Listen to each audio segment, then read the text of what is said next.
Are in the Aerocity. हम कहाँ पर हैं ये मैं आपको बता देती हूँ। अनडिस्प्यूटेड ब्रेकिंग चैंपियनशिप है। यहाँ पर काफी सारे चैंपियंस आ रखे हैं, बहुत सारे लोग हैं जो डिफरेंट कंट्री से हैं। यार ब्रेकिंग चैंपियन से बात करने का तो मजा ही अलग होने वाला है ना। तो चलिए डायरेक्टली बिना टाइम वेस्ट करे इन्हीं लोगों से पूछते हैं, गाइस हाउ इज द जोश? भाई इन लोगों के जोश से आप लोगों को अब तक एस्टिमेट लग गया होगा। Okay,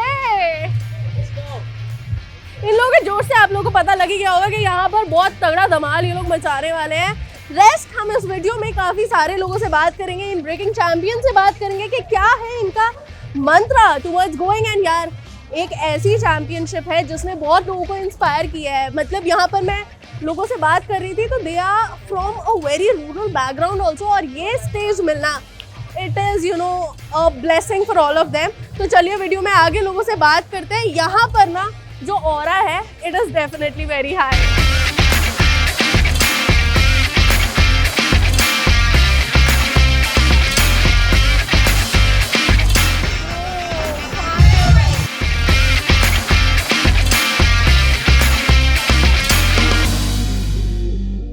flying machine, flying with true colours, her country में जलवा है भाई। Of course yes. ये नाम किसने दिया? ये एक्चुअली मेरे फ्रेंड ने नाम रखा था। सो हिप हॉप कल्चर में ऐसा होता है कि हमारे जो होमीज़ होते हैं लाइक यू नो ऐसा फैम होता है, तो वो लोग आपको नाम देते हैं depending on how you are dancing. तो मेरे एक फ्रेंड ने मुझे नाम दिया फ्लाइंग मशीन। अच्छा, जब पहली बार इंडिया की तरफ से कहीं पर क्वालिफाई किया था, how was that feeling? Amazing. मैं एक्चुअली बहुत नर्वस था। Personal experience because I was like the first guy to like go out of India and represent किया था मैंने। So I was very nervous and I was बहुत छोटा था मैं, 17 की उम्र थी मेरी, और मैं बहुत नर्वस था और एक्साइटेड भी था बिकॉज मेरा फर्स्ट इंटरनेशनल ट्रैवल था एंड मेरा कंपटीशन उनसे था जिनको मैं एक्चुअली देख के सीखा था, यू नो उनका वीडियोस देख के मैं बड़ा हुआ था। सो आई वाज मतलब ऐसा मिक्स्ड इमोशन थे, बहुत सारे इमोशंस थे, बट हाँ बहुत खुशी हुई थी मुझे। मैं यहाँ जिस बात कर रही हूँ ना उसकी एक अपनी स्ट्रगल स्टोरी है। आपकी लाइफ का सबसे टफ फेज कौन सा था व्हाइल ब्रेकिंग? सबसे टफ फेज तो ऑफकोर्स बिगिनिंग होती है राइट, क्योंकि रिसोर्सेज नहीं होते, शूज़ नहीं होते थे लाइक यू नो, बिकॉज मैं एक बहुत ही मिडिल क्लास फैमिली से आता हूँ। हम लोग चॉल्स में रहते थे एंड मेरे मॉम डैड मुझे सपोर्ट नहीं करते थे, बट लेकिन इवेंचुअली जब मैंने उसको प्रोफेशनल वे में कन्वर्ट कर दिया एंड मेरे पास लाइक यू नो एक स्टेबिलिटी आ गई, फाइनेंशियल स्टेबिलिटी आ गई, एंड देन न्यूज़पेपर वाले आ गए आपकी तरह इंटरव्यू लेने के लिए घर पे, एंड उनका इंटरव्यू लेने लग गए, तो उनको भी ऐसा लगा कि ओह ये सही ट्रैक पे, लड़का सही ट्रैक पे। बैग का कारखाना होता है ना, बैग जहाँ पे सिलते हैं वगैरह, तो वहाँ पे मैं हेल्पर जैसे काम करता था लाइक मेरे वेकेशंस पे, तो वो पैसे बचते थे तो मैं शूज़ खरीदता था।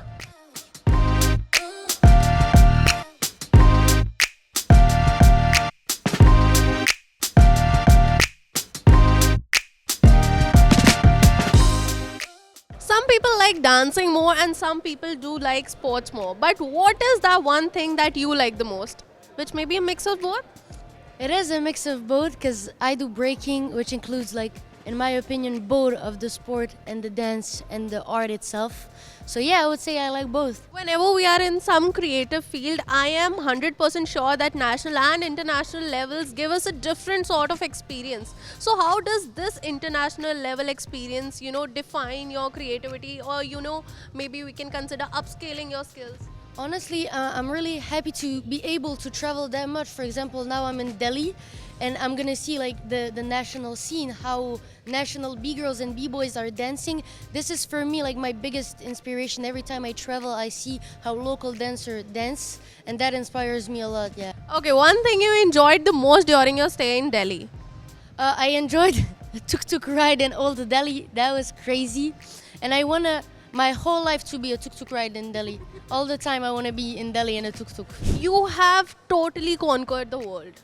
3 times world champion. How does it feel? Being the immense, you know, popular, taking all the spotlight away from others? Well, I don't see it that way, but I mean, it feels incredible to be a 3-time world champion. It's like dreams coming true, and yeah, I feel really fortunate to be so. Okay, you're from Indian origin.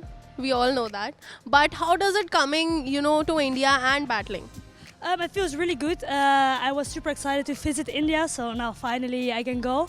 Yeah, it's nice to see the scene here, and yeah, to see the scene, cipher with them, and connect. Okay, so from Olympics to Undisputed, how has your style improved, and how has it evolved or changed? I would say I still trained a lot like what I used to do, but I try to like find my own style more and more, and I still like don't have my own style exactly how I want, but it would be nice like with years to get my own style, but it's like something that involves all the time, so I'm not there yet, but eventually I will be there. Yeah.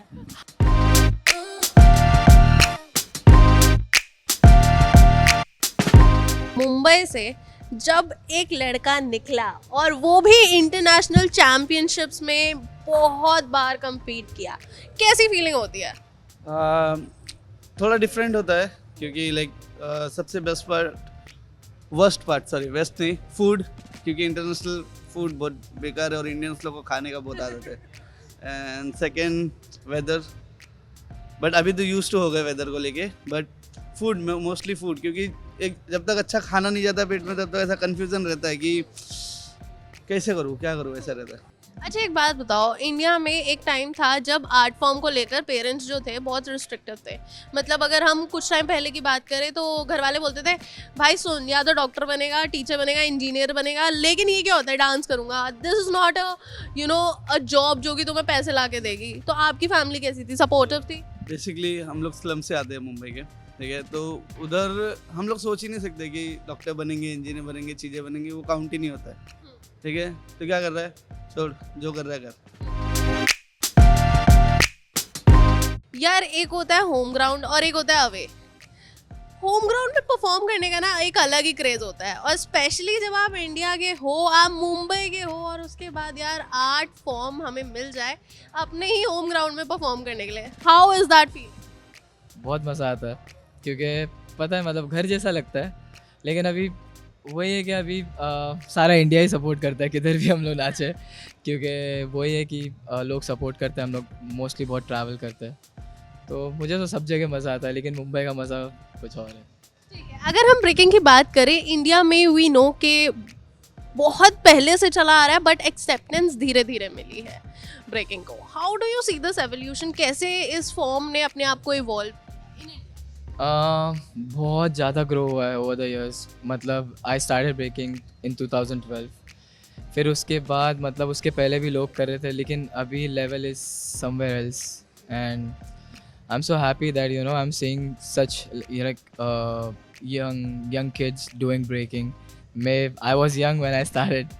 मैं 12 years का था, and मुझे बहुत पसंद है मतलब जो बच्चे लोग ब्रेकिंग कर रहे हैं अभी, अच्छा लगता है उन लोगों को देख के, और बहुत ज़्यादा इवॉल्व हुआ है ब्रेकिंग. ट्रस्ट मी, ये one of the best sports होने वाला है मतलब इन सम ईयर्स, क्योंकि मतलब ऐसा है कि हम लोग सुपर हीरो मानता हूँ, मैं तो खुद को सुपर हीरो मानता हूँ. If you see me performing, मैं ऐसे स्टैंड्स देता हूँ, I feel like super hero. मुझे बचपन से उड़ना था और फाइनली मैं उड़ता हूँ फाइनली मैं हवा में रहता हूँ. तो इंडिया को कोई सुपरमैन, आयरन मैन की जरूरत नहीं है. We have a wild child. yeah, you guys have wild child, and there are a lot of few people like you know they are doing very good. वो लोग भी बहुत अच्छे हैं, and shout out to them.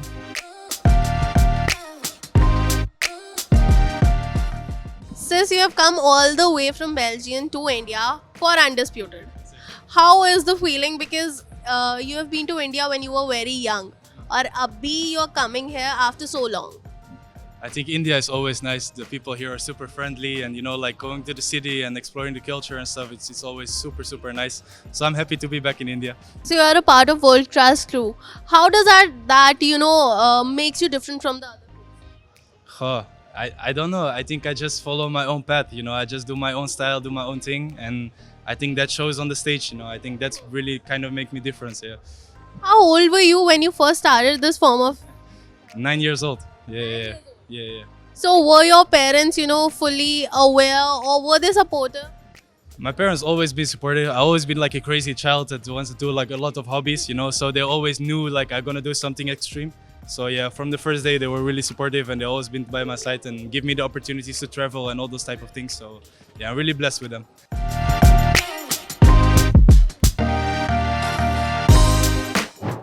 Talent और unbeatable energy दोनों ही हमने देखी। इंटरव्यूज में भी हमें यार काफी सारे लेसन्स मिले, और जितने भी लोग हैं जो ब्रेकिंग को एज अ प्रोफेशन आगे परस्यू करना चाहते हैं यार, उन लोगों को लेसन तो जरूर मिला होगा।